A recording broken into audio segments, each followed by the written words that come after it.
의 가장 가운데 있고 신경과 혈관이 존재하는 치아의 조직에 대해서 물어보고 있습니다. 그러면 우리 치근의 가장 가운데라고 하고 있죠, 여러분? 그럼 여기 보시면 여기가 이렇게 잇몸이라고 생각을 해보세요, 여러분. 잇몸이고 그 다음에 이렇게 치아가 나와 있고 그 다음에 이렇게 치아의 뿌리가 이렇게 있다고 생각을 해보세요. 그러면 여기 있는 잇몸 있잖아요. 여기 잇몸. 여기 있는 잇몸을 우리가 뭐라고 하는 거냐면 치은이라고 얘기를 합니다. 치은이라고 얘기를 하고 다음에 여기 있는 경계 라인이 있잖아요. 이 경계를 갖다가 우리 뭐라고 하는 거냐면 치경이라고 얘기를 하고요. 다음에 이렇게 밖에 나와 있는 부분이잖아요. 여기가 이렇게 왕관처럼 생겼죠. 그래서 여기를 우리 뭐라고 하는 거냐면 치관이라고 한다고 생각을 하시면 되고요. 다음에 여기 밑에 있는 이 뿌리 부분 있잖아요. 이 뿌리가 뿌리 근자를 써가지고 우리 치근이라고 한다고 생각을 하시면 됩니다, 여러분. 그래서 여기 이 뿌리에 해당되는 치근의 가장 가운데 있대요. 그러면 이걸 좀 더 살펴보면요, 여러분. 여기 이 가장 끝에 있는 여기 있는 거 있잖아요. 여기를 갖다가 우리 뭐라고 하는 거냐면 범랑질이라고 얘기를 합니다, 여러분. 범랑질이라고 하고 우리가 치아의 가장 이 단단한 부분이고 우리가 이렇게 저작하는 부분 있잖아요. 이 가장 단단한 부분 이 치아의 표면을 우리 범랑질이라고 얘기를 하고요. 다음에 이 범랑질 밑에 있는 부분이 있거든요. 이 범랑질 이 밑에 있는 부분 이 부분 있잖아요. 여기 있는 부분 여기를 갖다가 우리 뭐라고 하는 거냐면 두 번째로 상아질이라고 얘기를 합니다. 상아질이라고 얘기를 하는데 이 상아질은 여기 있는 상아질은 범랑질 아래에 있으면서 약간 범랑질은 약간 딱딱하잖아요. 그런데 이 상아질은 약간 경도가 조금 부드러워가지고 약해가지고 이 범랑질에 이렇게 저작을 할 때 이 치아가 받는 충격 있죠. 이 충격을 약간 이렇게 쿠션처럼 흡수해주는 역할을 한다고 생각을 하시면 되고요. 그런데 이 범랑질 같은 경우에는 딱딱해가지고 왜 우리가 충치가 생기면 이렇게 함몰돼 가고 이렇게 썩어가는 이 부위가 되게 좀 더디게 걸리지만 이 상아질은 되게 부드럽기 때문에 충치가 시작되면 금방 진행 속도가 빠르다고 생각을 하시면 되고요. 다음에 이 가운데 여기 있는 이 가운데 있잖아요. 여기 있는 가운데 있는 부분을 우리 뭐라고 하는 거냐면 세 번째 치수라고 얘기를 합니다, 여러분.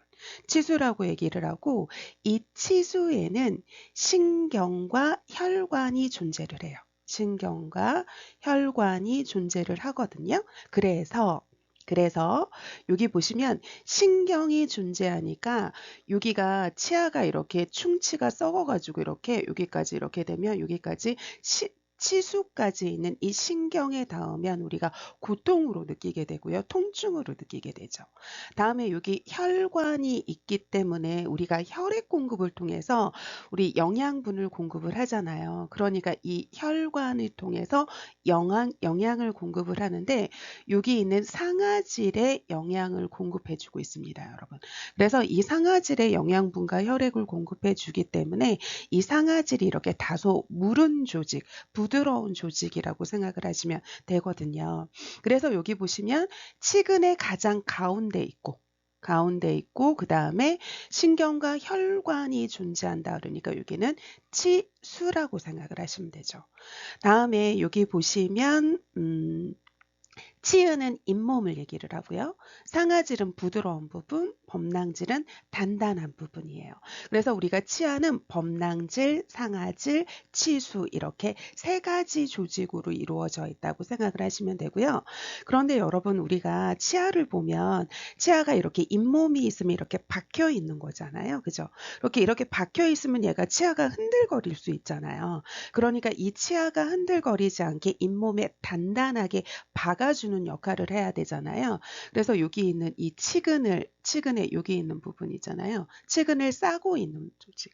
여기를 갖다가 우리 뭐라고 하는 거냐면 백악질이라고 해서 얘가 이렇게 시멘트질 역할을 하거든요. 그래서 이렇게 시멘트처럼 여기 잇몸 있는 여기에 이렇게 잘 이렇게 고정되게끔 해주는 1차 고정을 시키는 그런 시멘트질의 역할을 하는 게 바로 뭐냐면 백악질이라고 한다고 생각하시면 되겠습니다. 그래서 11번의 답은 1번이라고 보시면 되겠습니다. 다음은 12번 문제 풀어보도록 하겠습니다. 치과 치료 시 탐침, 익스플로러를 사용하는 경우에 대해서 물어보고 있어요. 여러분, 우리 치과의 기본 기구는 굉장히 쉬운데 얘가 꽤 시험 문제 잘 나오거든요. 치과의 기본 기구는 이렇게 세 가지가 있습니다, 여러분. 일단 뭐가 있냐면 치경이 있어요, 여러분.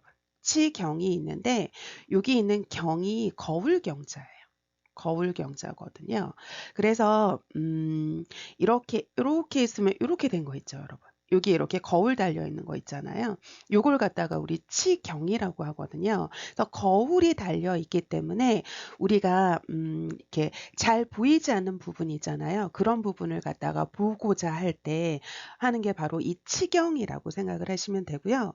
다음에 이 두 번째로 있는 게 바로 뭐냐면 우리 지금 탐침. 이 익스플로러, 이 탐침이라고 생각을 하시면 되거든요. 근데 이 탐침은 어떻게 생겼냐면 이렇게 생겼는데 이렇게 뾰족한 거 있죠. 끝이 뾰족한 거. 이걸 탐침이라고 하거든요. 그런데 이 탐침은 이렇게 끝이 뾰족하기 때문에 우리가 접근하기 힘든 부분이죠. 그래서 접근하기 힘든 부분에 이 충치의 깊이를 검사할 때 사용하는 게 바로 뭐냐면 탐침이라고 생각하시면 됩니다. 다음에 세 번째는 뭐가 있냐면 여러분들이 잘 알고 있는 핀셋이 있죠, 여러분.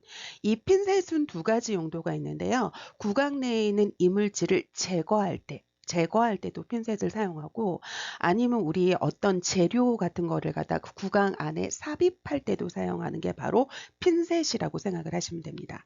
그래서 여기 보시면 구강 안에 여기 보시면 구강에 소형 재료를 넣을 때 사용하는 거는 요거는 바로 핀셋이죠, 여러분.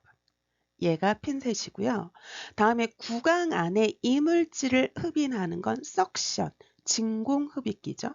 석션, 진공 흡입기에 해당이 되고요. 다음에 구강 안에 우식, 치아 우식증을 갖다가 우리 충치라고 하잖아요. 우식된 치질을 삭제하는 걸 우리 뭐라고 하는 거냐면 핸드피스라고 얘기를 하죠, 여러분. 그래서 이 치아가 이렇게 있으면 충치가 이렇게 생겼잖아요. 그럼 여기 충치가 된 부분 이 치아의 질이 있잖아요. 이 치질을 삭제하는 거를 갖다가 핸드피스라고 생각하시면 됩니다. 다음에 빛을 반사시켜서 구강 안을 살펴보고자 하는 건 거울이 달린 치경이라고 생각하시면 되죠. 그래서 12번의 답은 1번이라고 보시면 되겠습니다. 다음은 13번 문제 풀어보도록 하겠습니다. 경락과 경혈을 자극하는 수기요법의 효과에 대해서 물어보고 있습니다, 여러분. 그런데 우리 하나하나 좀 보려고 하거든요, 여러분. 우리 경락이라고 하는 건 이 경락은 뜻을 조금 아셔야 돼요, 여러분. 이 경락은 뭐냐면요. 우리 몸에 기, 혈, 진액이 지나가는 자리를 경락이라고 얘기를 합니다, 여러분. 기, 혈, 진액이 지나가는 자리거든요. 그럼 이 기라고 하는 건 우리 몸의 생명 에너지를 얘기를 해요.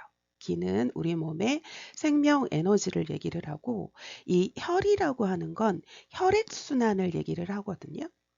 혈액 순환을 얘기를 하고 다음에 이 진액이라고 하는 건 우리 몸 안에 있는 액체인 체액을 얘기를 해요. 그런데 경락이 이 기혈 진액이 지나가는 거니까 생명 에너지 혈액이 지나가고 체액이 지나가는 곳을 지나가는 자리를 우리 뭐라고 하는 거냐면 경락이라고 하고요. 경혈이라고 하는 건 바로 뭐냐면 경락의 출입문 기혈의 출입문이라고 생각을 하시면 됩니다, 여러분. 기와 혈에 들어가는 출입문이에요. 그래서 얘는 기와 혈의 출입문이기 때문에 여기에 침이나 뜸이나 이 부항을 놓는 자리 있잖아요. 여기를 경혈이라고 얘기를 하죠. 그럼 이 중요한 경랑과 경혈을 자극을 하는 수기요법이래요. 그러면 이 수기요법이 뭐냐면 이게 손수자거든요, 여러분. 그럼 이 손수자니까 수기요법이라고 하는 건 뭐냐면 양손가락이나 이 양손바닥으로 이 경락을 자극해가지고 얘가 바로 뭐냐면 기와 혈을 소통시키고 그 다음에 이 경락을 소통시키는 거 있잖아요. 요걸 갖다가 수기요법이라고 하거든요. 그래서 여기 보시면 이 기혈, 이 혈액순환이 지나가는 자리를 소통을 시키기 때문에 혈액순환이 증가되겠죠, 여러분? 그 다음에 우리 혈액순환이 잘 되게 하면 근육 경련이 하지는 않을 거예요, 여러분. 다음에 우리 몸에 혈액순환이 증가되면 우리 몸에 뭐가 되는 거냐면 신진대사가 좋아지잖아요. 그죠? 그러니까 신진대사 증가는 맞을 거고요. 다음에 우리 몸에 혈액순환이 잘 되면 소변 배설량이 감소될 리가 없고요. 다음에 우리가 이 손으로, 이 손이나 이 손가락으로, 이 손이나 손가락, 이 손바닥, 이런 걸로 갖다가 이 경락을 갖다가 소통을 시키는 거기 때문에 여기 운동 범위 있잖아요. 이 운동 근육 같은 거 있잖아요. 이 운동 근육의 이 유연성을 이렇게 증가시켜요. 그렇기 때문에 운동 범위가 증가하는 효과가 나타난다고 생각하시면 됩니다. 그래서 13번의 답은 3번이라고 보시면 되겠습니다. 다음은 14번 문제 풀어보도록 하겠습니다. 침요법 시에 채침 반응이 나타났을 때 반응으로 간호보조 활동으로 옳은 걸 물어보고 있거든요. 그러면 이 채침이라고 하는 건 침의 부작용이에요, 여러분. 이 침의 부작용인데 왜 우리 체하면 여기 딱 얹혀가지고 내려가지 않고 그 자리에 딱 있잖아요. 그러니까 우리가 왜 여러분들 이 자침이라고 하는 게 있거든요. 이 자침을 침을 놓는 행위를 자침이라고 해요. 다음에 유침이라고 하는 건 침을 꽂아 놓은 채로 유지하는 걸 유침이라고 하고요. 다음에 발침이라고 하는 건 침을 제거하는 걸 발침이라고 하거든요. 그러면 여기 보시면 이 자친 침을 놨어요, 여러분. 이렇게 침을 이렇게 피부에 놨는데 피부에 이렇게 자침을 했는데 너무 긴장을 해서 얘가 이렇게 딱 물어버린 거예요. 근육이 이렇게 수축이 돼가지고 얘를 딱 물어버려가지고 이게 돌려지지도 않고 그 다음에 들어가지도 않고 그런 걸 갖다 우리 뭐라고 하는 거네, 움직이지 않는 거 있죠. 그러니까 아예 들어가지도 않고 빼지지도 않고 돌려지지도 않는 이 상태를 갖다가 채침이라고 하거든요. 그런데 얘는 너무 긴장해서 그런 거거든요. 그러니까 조금 시간을 조금 뒀다가 빼면 빼져요, 여러분. 그렇기 때문에 여기 보시면 약간 그러니까 긴장해서 그런 거니까 이렇게 기다렸다가, 기다리면 긴장이 풀리잖아요. 기다렸다가 돌리면서 발침하면, 침을 빼면 된다고 생각을 하시면 되니까, 그러니까 답은 4번이라고 보시면 되겠습니다. 그런데 우리 치매 부작용이 얘만 나오는 건 아니잖아요. 그렇기 때문에 다른 치매 부작용도 한번 살펴보도록 하겠습니다. 그럼 치매 부작용으로 나타나는 건 지금 나타난 채침이 치매 부작용이고요. 다음에 두 번째 치매 부작용은 절침이라고 하는 게 있습니다, 여러분. 절침이라고 하는 게 있는데 이게 끊을 절자라서 이 침이 절단된 거 있잖아요. 침이 이렇게 절단된 걸 갖다가 이렇게 절침이라고 얘기를 하거든요. 그럼 이 침이 절단됐기 때문에 핀셋으로 이렇게 뽑아내면 되고요. 그런데 만약에 이 절침되는 거를 갖다가 예방하기 위해서 우리가 침을 놓는 자침을 할 때 침체 있죠. 이 침, 여기 있는 이 침 같은 거 있잖아요. 이 침체를 갖다가 이렇게 침체가 있으면 침을 이렇게 놓잖아요. 그럼 침체가 있으면 이 침체에 10분의 2나 아니면 이 10분의 3 정도를 피부 바깥으로, 그러니까 10분의 2 또는 이렇게 10분의 3 이 10분의 3 정도를 피부 바깥으로 이렇게 노출시켜 놔야 된다고 생각을 하시면 됩니다, 여러분. 그래서 절침에 대해서 살펴봤고요. 다음에 세 번째 침의 부작용은 만침이라고 얘기를 하거든요. 그래서 얘는 구불만자에서 침이 구부러진 거예요, 여러분. 그래서 이 구부러졌기 때문에 얘는 침이 구부러진 방향으로 이렇게 돌리면서 빼지거든요. 그래서 이 만침이 있고요. 다음에 네 번째 부작용은 뭐가 있냐면 혈종이라고 하는 게 있습니다, 여러분. 그러면 이 침을 놓은 자리에 멍이 들거나 아니면 이렇게 부어오른 덩어리 같은 거 있는 걸 혈종이라고 하거든요. 그러면 여기는 그 부어오른 자리나 이 멍든 자리를 갖다가 일단 마사지를 하고요. 그 다음에 여기에 따뜻한 이렇게 온수포를 제공한다고 생각하시면 됩니다, 여러분. 다음에 치매 부작용에서 시험 문제에 가장 많이 나왔던 건 다섯 번째로 뭐냐면 이걸 갖다가 훈침이라고 얘기를 하거든요. 그럼 이 훈침이라고 하는 건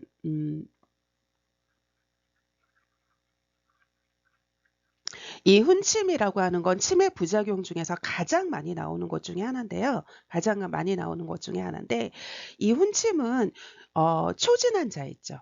이 초진 환자나 아니면 침을 너무 두려워하는 사람이 생기는 거예요.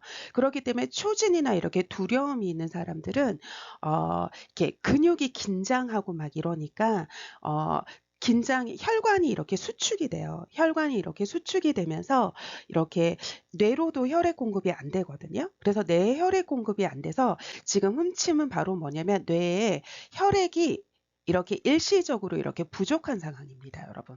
그래서 우리가 이게 이렇게 경한 경우에는 약간 어지럼증이 있거나 뭐 이런 게 될 수도 있지만 약간 이렇게 심한 경우에는 실신이나 이렇게 졸도 같은 것도 할 수 있는 걸 갖다가 이렇게 혼침이라고 얘기를 하거든요. 그럼 얘는 침으로 인해서 이렇게 부작용이 나타났기 때문에 일단 한의사에게 보고해서 즉시 침을 제거해 줘야 됩니다, 여러분. 침을 제거해 주고요. 그리고 침을 제거해 주고 경한 경우에는 너무 긴장해서 그런 거잖아요, 여러분. 초진 환자라서 이렇게 두려움이 있어가지고 너무 긴장해서 그런 거니까 긴장을 풀어주기 위해서 경한 경우에는 이렇게 따뜻한 물을 먹여줘요.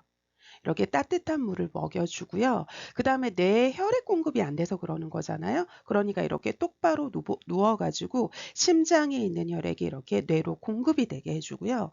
그런데 이렇게 실신까지 하는 이렇게 중한 경우다. 그럼 이렇게 이 정수리 부분에 백회혈, 이 정수리 부분이 백회혈이라고 하거든요. 이 백회혈에 이렇게 뜸을 떠주기도 합니다, 여러분. 뜸을 떠주기도 하고요.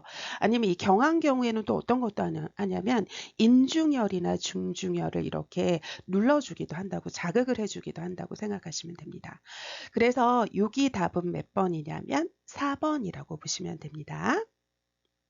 다음은 15번 문제 풀어보도록 하겠습니다. 시각장애 환자랑 대화하는 방법으로 옳은 것에 대해서 물어보고 있거든요. 그런데 여러분, 우리가 시각장애 환자도 있고 청각장애 환자도 있고 여러 가지 장애 환자가 있잖아요.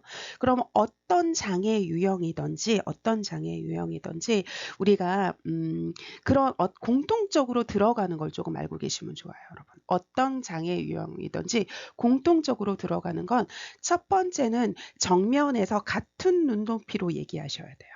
정면에서 같은 눈높이. 이 같은 눈높이로 얘기하는 건 똑같다고 생각을 하시면 됩니다, 여러분. 이게 그 다음에 두 번째는 바로 뭐냐면 소음이 없는 장소에서 천천히 얘기를 해야겠죠. 천천히 얘기하고요. 그 다음에 우리가 비언어적인 의사소통 같은 것도 이렇게 활용해야 된다고 생각하시면 됩니다, 여러분. 그럼 이제 보겠습니다, 여러분. 그럼 여기 1번에 보시면 뒤에서 얘기하는 게 아니라 어떤 장애 유형의 환자든 대상자랑 얘기를 하든지 정면에서 같은 눈높이로 얘기해야 되니까 틀렸고요. 다음에 잘 눈으로 보이지 않잖아요. 그러니까 이게 설명하기 어려운 경우에는 이렇게 손으로 만지게 해가지고 이렇게 촉감으로 그거를 갖다가 그러니까 느낄 수 있게 해줘야 되기 때문에 촉감을 이용해서 알게끔 해주는 거지 자제하는 거 아니고요. 다음에 3번에 보시면 환자랑 만날 때 먼저 자신을 소개하며 말을 건넨다거든요. 그래서 잘 안 보이는 대상자이기 때문에 이렇게 만지기 전에 먼저 말로 얘기를 하셔야 돼요, 여러분. 그래서 먼저 저는 간호조무사 누구누구입니다 하고 자신을 먼저 소개하는 말을 건네야 돼요. 눈에 안 보이는 대상자이기 때문에 3번이 맞는 답입니다, 여러분. 다음에 안 보이는 대상자인데 여기에 뭐 있어요, 저기에 뭐 있어요 하는 이런 지시대명사 사용하면 안 되고요. 다음에 또 여기 얘기하면 안 되고요. 간호조무사를 중심으로 하는 게 아니라 대상자를 중심으로 오른쪽에 뭐가 있는지 왼쪽에 뭐가 있는지 설명하는 거고요. 다음에 만약에 식사 같은 경우에는 이렇게 시계 방향으로 설명해 주시면 좋거든요. 시계 방향으로 설명해 주시면 좋아가지고 12시 방향에 뭐 나물이 있고 뭐 3시 방향에 뭐 고기가 있고 그 다음에 뭐 이렇게 뭐 9시 방향에 뭐가 있고 이렇게 시계 방향으로 설명해 주는 것도 좋고요. 다음에 잘 안 보이는 대상자이기 때문에 어디 갈 때 간호조무사가 반보 앞에서 이렇게 이끌어 주는 것도 좋은 방법이라고 생각하시면 됩니다. 그래서 15번의 답은 3번이라고 보시면 되겠습니다. 다음은 16번 문제 풀어보도록 하겠습니다. 폐암을 확진하기 위한 검사예요, 여러분. 그럼 우리가 암을 갖다가 이렇게 암 검사 있잖아요. 이 암 검사는 여러 가지 검사가 있죠, 여러분. 암에 따라서 다른 여러 가지 검사가 있는데 이 암을 확진하는 검사는 생검이에요, 여러분. 이 조직 생검 있죠. 그 암부의 조직을 떼어내서 이거를 갖다가 생검하는 이게 굉장히 확진하는 검사거든요, 여러분. 그러니까 폐암이니까 폐 조직을 떼어내는 이 생검 검사가 확진하기 위한 검사라고 생각을 하시면 되죠. 그래서 답은 몇 번이냐면 3번이라고 보시면 되겠습니다, 여러분. 다른 것도 한번 볼까요, 여러분? 다른 거를 보면 심전도는 우리 심장의 심장의 리듬 검사하는 거잖아요, 여러분. 그래서 EKG 모니터링이죠. 이 EKG 모니터링이고 금식이 필요 없는 검사라는 것도 알고 계셔야 되고요. 다음에 이 폐기능 검사라고 하는 건 우리 호흡이 있으면 우리가 산소를 들이마시는 건 흡기라고 얘기를 하고요. 다음에 이산화탄소를 내뱉는 건 호기라고 얘기를 하거든요. 그런데 우리가 산소를 들이마시는 이 흡기랑 다음에 이산화탄소를 내뱉는 이 호기 있잖아요. 그런데 호흡기계 질환 환자들은 흡기의 문제보다 대부분 이 CO2 이산화탄소를 배출하는 거에 문제를 가지고 있는 환자가 대부분입니다, 여러분. 그래서 이 폐기능 검사는 들이마시라고 하고요. 그 다음에 최대한 내뱉으라고 하거든요. 그래서 이 내뱉는 이 호기 검사를 하는 거예요, 여러분. 그래서 이 대상자 환자분께서 잘 내뱉지 못하면 더 내뱉으세요, 더 내뱉으세요, 더 내뱉으세요, 더 내뱉으세요 하면서 검사 시간이 굉장히 길어질 수가 있어요. 그래서 이 폐기능 검사일 때 중간중간 쉬실 수 있다고 이렇게 얘기해 주는 것도 간호 방법의 하나라고 생각을 하시면 됩니다, 여러분. 다음에 이 객단 배양 검사는 우리 결핵 확진 검사죠, 여러분. 결핵 검사할 때 이것도 조금 볼까요, 여러분? 우리 결핵 검사할 때 보세요. 우리 이 결핵 검사할 때 우리 PPD 검사하잖아요. PPD 투베르클린 반응 검사하죠, 여러분. 그 다음에 우리 엑스레이 검사하잖아요. 엑스레이 검사하고 그 다음에 마지막으로 결핵 확진 검사로 하는 게 바로 뭐냐면 객단 검사죠, 여러분. 객단 검사고 이 객단 검사에서 양성이 나온 사람이 결핵 환자거든요. 그래서 이건 결핵 검사고 그 다음에 흉부 엑스레이는 지금 결핵이라던가 여러 가지 문제가 있을 때 이렇게 검사하는 검사라고 생각하시면 되고 이 흉부 엑스레이 검사도 금식이 필요 없는 검사라는 것도 알고 계셔야 됩니다. 다음은 17번 문제 풀어보도록 하겠습니다. 객혈을 한대요, 여러분. 객혈을 하는 간호 환자를 위한 간호보조 활동으로 옳은 거거든요. 지금 피 토하고 있는 거잖아요, 여러분. 그러니까 우리가 절대 안정해야죠. 지금 피를 토하고 있으니까 절대 안정 ABR 하셔야죠. 절대 안정 ABR BR 하셔야 되고요. absolutely bed rest이죠, 여러분. 그리고 절대 안정하시고, 그 다음에 지금 피를 토하고 있기 때문에 금식하셔야겠죠, 여러분. 금식하셔야 되는 거고, 다음에 세 번째는 바로 뭐냐면, 이게 호흡기계의 문제거든요. 객혈이니까. 우리가 토열이라고 하는 건 소화기계의 문제고요. 소화기계. 다음에 이 객혈이라고 하는 건 호흡기계의 문제예요, 여러분.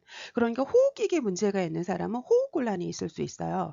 그럼 이 호흡곤란이 있을 때 우리가 반자위를 취하게 되면 호흡이 좀 용이해지잖아요. 그렇기 때문에 이렇게 반자위를 이렇게 45도 각도로 반자위를 취해주면 호흡이 용이해지잖아요. 그러니까 상반신을 올려주는 것도 호흡이 용이해주는 방법 중에 하나라고 생각을 하시면 되고요.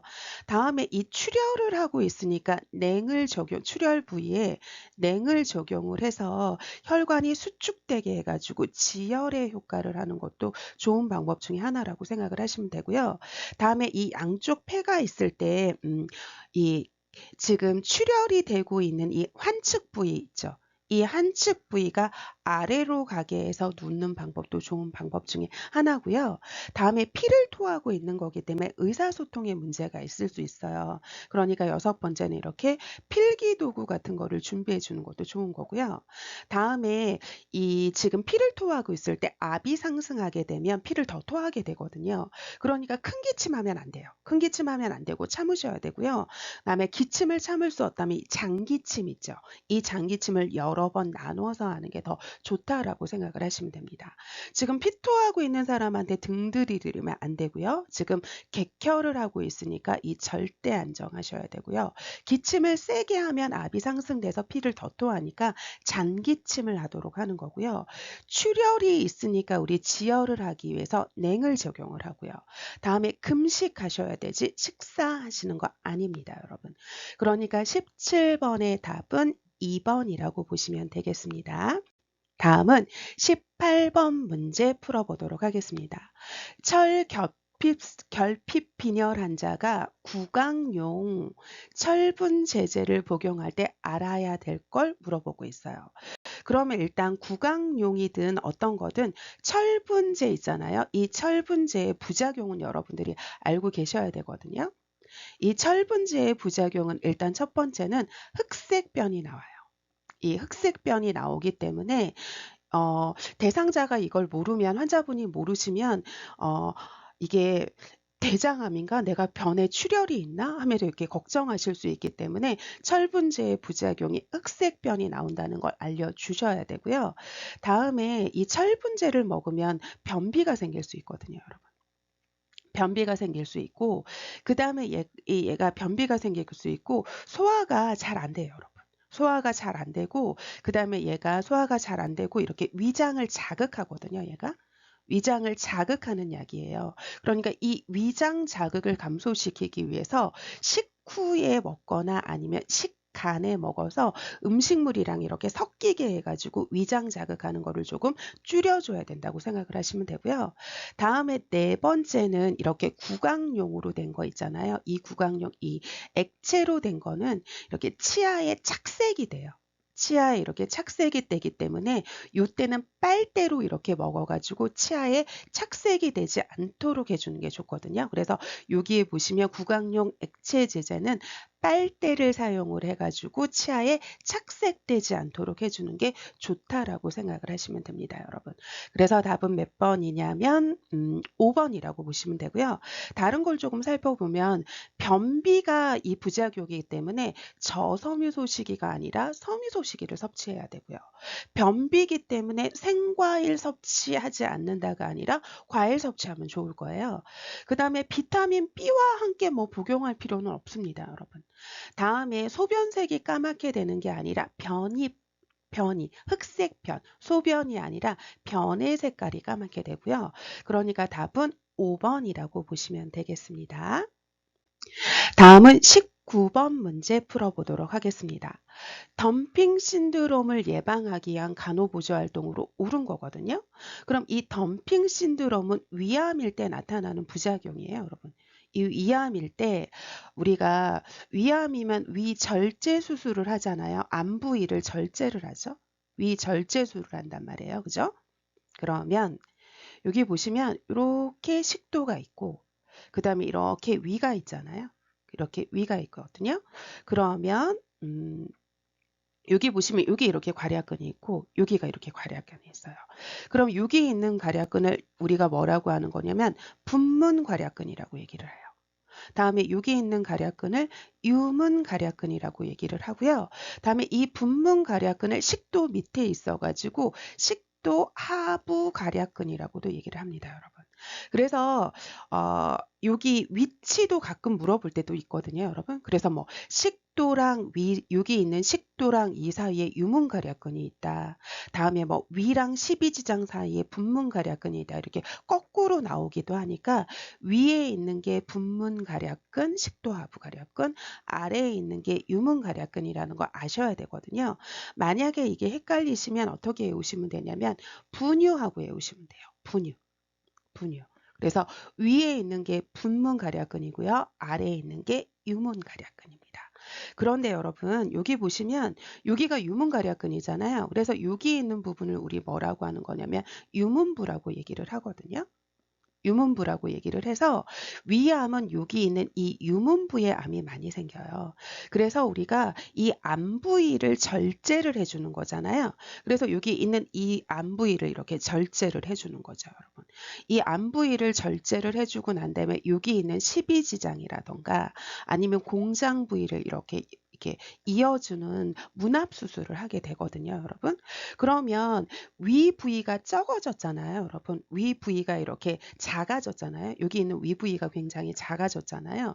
그러니까 여기서 음식물을 이렇게 잘게 부숴가지고 죽처럼 녹여서 이렇게 소장으로 이렇게 내려보내야 되는데 이걸 하지를 못하는 거예요. 그래서 이게 잘게 그러니까 죽처럼 녹여가지고 소장으로 내려보내야 되는데 얘가 이 덩어리채로 잘 죽처럼 녹여지지 않은 채로 이 덩어리채로 곧장 이렇게 바로 이렇게 소장으로 내려보내는 거거든요. 그래서 바로 급하게 내려간다고 해가지고 이걸 갖다가 급속이동 증후군이라고 얘기를 하고요. 급속이동 증후군이라고도 얘기를 하고 똑같은 말로 뭐라고 하는 거냐면 덤핑 신드롬, 덤핑 증후군이라고 얘기를 하는 겁니다, 여러분. 그러면 이제 이 덤핑 신드롬, 덤핑 증후군이 뭔지 살펴봤잖아요. 그러면 이 간호법에 대해서 살펴보도록 하겠습니다, 여러분. 그러면 얘가 지금 위에서 지금 이 소장으로 너무 빨리 내려가서 생기는 거거든요. 그러니까 이 간호의 포인트는 뭐라고 생각을 하시면 되냐면 위에서 최대한 오래 머물게 해서 가능한 이 위에 있는 거를 갖다가 죽처럼 녹여가지고 이 소장으로 내려보내서 위에서 이렇게 천천히 내려가도록 해야 돼요, 여러분. 천천히 너무 빨리 내려가는 거니까 가능한 천천히 내려가도록 해야 되는 거거든요. 그래서 천천히 내려가도록 해야 되니까 우리가 밥 먹을 때 어떻게 해야 되는 거냐면 이렇게 반자이나 아니면 행와이 있죠. 행와이 해가지고 반쯤 누운 자세로 식사를 하는 겁니다, 여러분. 똑바로 누워서 하는 게 아니라 최대한 소화가 안 되게 해야 되는 거거든요. 천천히 내려가게. 그래서 밥을 먹을 때도 앉아서 먹는 게 아니라 반쯤 앉아서 이렇게 누운 듯한 자세로 식사를 하는 거고요. 다음에 두 번째는 바로 뭐냐면 천천히 내려가야 되는 거니까 밥 먹을 때 물이랑 같이 먹으면 안 되고요. 국물이 있는 요리랑 같이 먹으면 안 되고요. 다음에 소화제 먹으면 안 되겠죠. 천천히 먹어야 되니까. 그죠? 다음에 세 번째는 바로 뭐냐면요, 여러분. 우리가 위에 가장 오래 머물러야 되잖아요. 그런데 우리가 소화가 안 되게 하는 게 바로 뭐냐면 가장 소화가 안 되는 게 바로 뭐냐면 우리 요걸 조금 설명해 드릴게요, 여러분. 우리가 탄수화물이 있고요. 다음에 단백질이 있고요. 다음에 지방이 있잖아요. 그럼 가장 소화가 안 되는 게 지방이고 그 다음에 단백질이고 그 다음에 탄수화물이거든요. 그럼 천천히 내려가게 하려면 소화가 안 되게 해야 돼요, 여러분. 그러니까 우리가 만약에 금기사항이 아니라면 고지방식이 고단백식이를 먹어야 돼요. 고단백식이를 먹어야 되고 고탄수화물을 먹을 필요는 없습니다, 여러분. 왜냐하면 얘는 소화가 금방 되는 거기 때문에 고탄으로 먹을 필요가 없어요, 여러분. 다음에 이 고탄으로 먹으면 문제가 되는 것 중에 하나가 뭐냐면 고탄으로 먹게 되면 고탄수화물을 먹게 되면 포도당이 많아지잖아요. 그럼 요것도 문제가 될 수 있거든요. 왜냐하면 위에서 포도당을 흡수를 하거든요. 그래서 요거는 안 돼요. 그래서 우리가 소화가 안 되는 이 지방이나 단백질, 고단백, 고지방으로는 먹어주는데 탄수화물을 많이 먹을 필요는 없습니다, 여러분. 다음에 우리가 소화가 안 되게 해야 되는 거니까 우리 많이 먹으면 이게 더 금방 쑥 내려가잖아요. 그러니까 우리가 조금씩 많이 먹으면 쑥 더 내려가기 때문에 조금씩 자주 섭취해야 되고요. 소화가 안 되게 해야 되니까 5번째, 식후 30분 동안 이렇게 바로 누워버리는 것도 좋은 방법 중에 하나라고 생각을 하시면 됩니다. 그래서 여기 보시면 우리 같이 볼게요.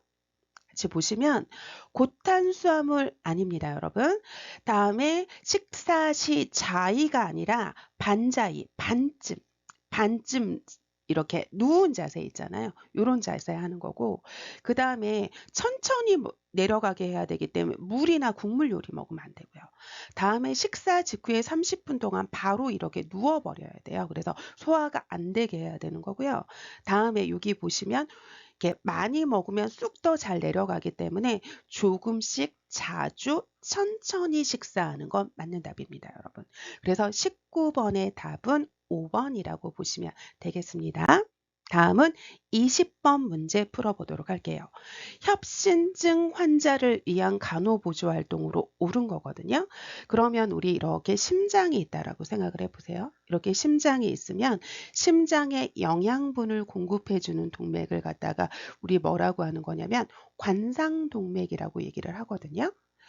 그런데 이 관상동맥이 심장에 혈액을 공급해 주면서 이렇게 심장에 영양분을 공급해 주는 거거든요. 그런데 우리가 뭐 고지혈증이라던가 아니면 이렇게 당뇨라서 혈당이 끈적끈적끈적한다던가 그러면 요게 이렇게 뭐가 이렇게 쌓이게 되잖아요. 그죠? 이렇게 쌓이게 되죠. 요렇게 쌓이게 되면 혈관이 좁아지잖아요. 그럼 혈관이 좁아지면 이렇게 심장으로 가는 혈액의 양이 부족하니까 산소나 혈액의 공급량이 부족해지겠죠. 그런데 심장으로 오는 건 적은데 이게 심장이 내보내야 되는 거는 많잖아요. 그렇기 때문에 심장이 과부하가 걸린 거예요, 여러분. 그래서 이 심장이 쥐어짜듯이 이렇게 심장이 아픈 것. 이게 흉통이 느껴지는 거죠, 여러분. 이 흉통이 느껴지는 걸 우리 뭐라고 하는 거냐면 협심증이라고 얘기를 하거든요. 이 협심증이라고 얘기를 하는데 이때 어떻게 하는 거냐면 니트로글리세린을 먹어주는 거예요. 이 니트로글리세린을 이렇게 투여를 하는데 이 니트로글리세린은 설화제예요. 설화제거든요. 혀 밑에 넣어가지고 이렇게 녹이듯이 먹는 거지 물하고 같이 섭취하는 거 아니고 혀 밑에 녹여 드셔야 되거든요. 왜 그래야 되는 거냐면 혀 밑에는 혈관의 분포가 되게 많아요. 그래서 이 설화제를 놓으면 얘가 이 설화제이기도 하지만 얘가 혈관 확장제거든요. 설화제이면서 혈관을 확장시키는 혈관 확장제예요. 그런데 혀 밑에는 혈관의 분포가 많기 때문에 혈관을 확 확장시켜가지고 지금 혈액을 쫙 공급을 해줘가지고 되게 30초 안에 한 5초, 10초, 30초 안에 지금 이 여기를 이렇게 넓혀주는 거죠. 이렇게 넓혀줘가지고 이 심장에 있는 혈액을 공급을 해줘가지고 흉통이 사라지게 하는 거거든요, 여러분. 그래서 이 니트로글리세린을 하는 게 좋고요. 다음에 지금 심장에 산소 공급이 안 되고 있는 상태이기 때문에 이 급성 통증이 있을 때는 움직이면 안 돼요, 여러분. 움직이면 O2가 소모가 돼가지고 협심증이 훨씬 더 심해지거든요. 그렇기 때문에 움직이지 않는 게 좋아요. 그럼 우리 하나하나 살펴보도록 하겠습니다, 여러분. 그러면 1번에 보시면 추운 날씨에 노출되지 않게 한다. 얘 맞거든요, 여러분. 추운 날씨는 차가운 냉이잖아요, 여러분. 냉에 노출되면 혈관이 수축이 돼요, 여러분. 혈관이 수축이 되면 지금 혈액 공급이 다 안 될 거 아니에요. 지금 이 니트로글리세린 혈관 확장제를 투여서 이 혈관을 넓혀줘야 되는데 혈관이 수축되면 안 될 거 아니에요. 그렇기 때문에 추운 날씨에 노출되지 않게 한다. 맞습니다, 여러분. 다음에 많은 양의 식사를 하게 되면 이 식사를 소화시키기 위해서 혈액이 필요하게 되거든요. 그럼 혈액을 더 많이 박출해야 되기 때문에 심장이 무리하게 되고 많은 혈액이 이 소화시키는 데 가야 돼요.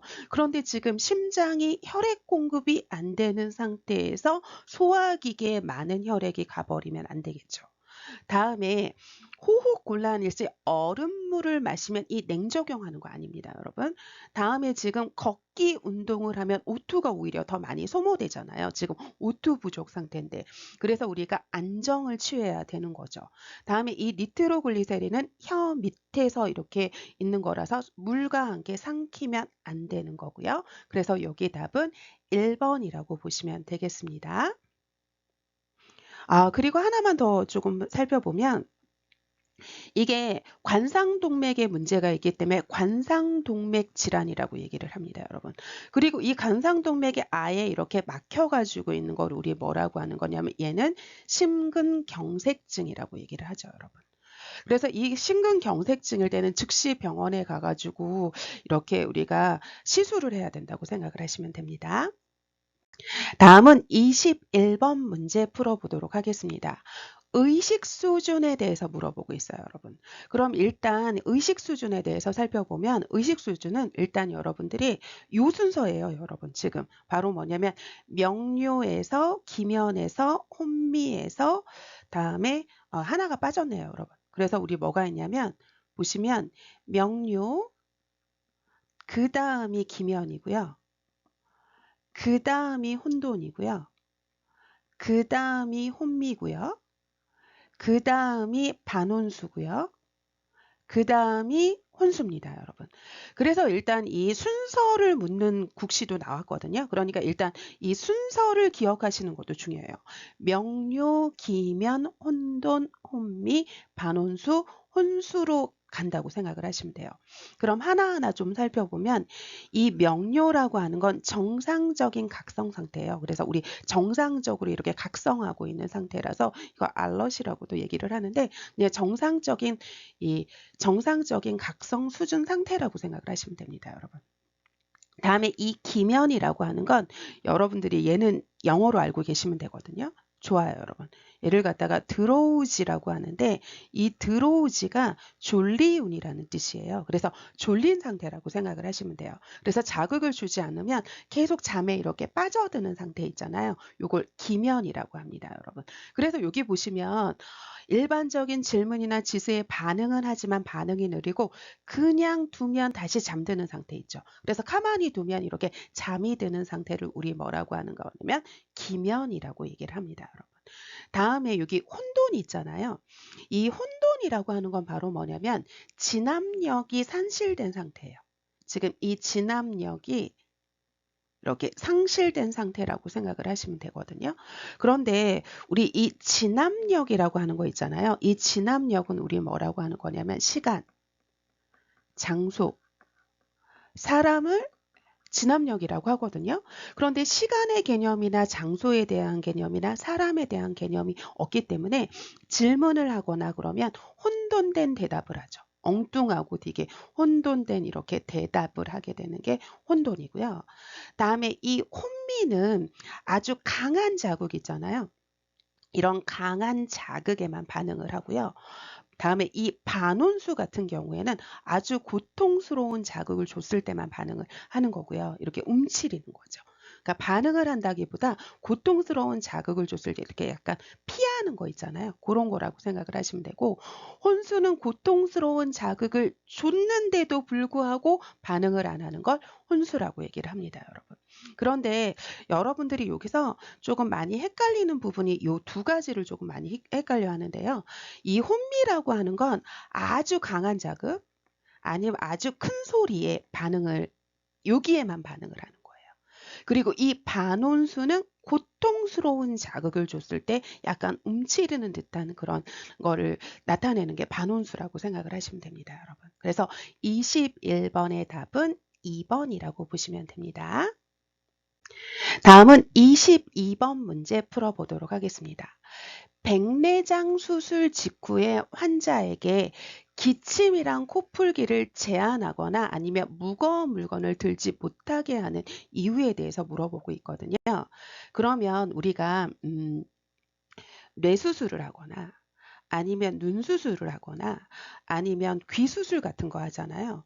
이런 수술을 했을 때 가장 중요한 수술 후 간호에서 가장 중요한 건 압상승 방지예요. 압상승이 되지 않도록 하는 게 되게 중요하거든요. 그래서 우리가 기침을 하거나 코를 풀면 압이 상승하게 되고 무거운 물건을 들으면 이렇게 힘을 주게 되니까 압이 상승하게 되잖아요. 그러니까 이거는 눈 수술이죠. 눈 수술이니까 우리가 안압 상승을 방지하기 위해서 이렇게 이런 거를 제한하는 건데, 그런데 이것만 알고 계시지 마시고요, 여러분. 다른 것도 나올 수 있기 때문에 뇌수술, 눈수술, 귀 수술 후에 가장 중요한 건 압상승이 되지 않게 하는 게 제일 중요하다고 생각하시면 됩니다, 여러분. 여러분 오늘 이 시간도 조금 기초간호학 문제가 굉장히 길기 때문에 여기에서 끊고 그래 다음 시간에 마저 설명하도록 하겠습니다. 여러분 수고 많으셨습니다.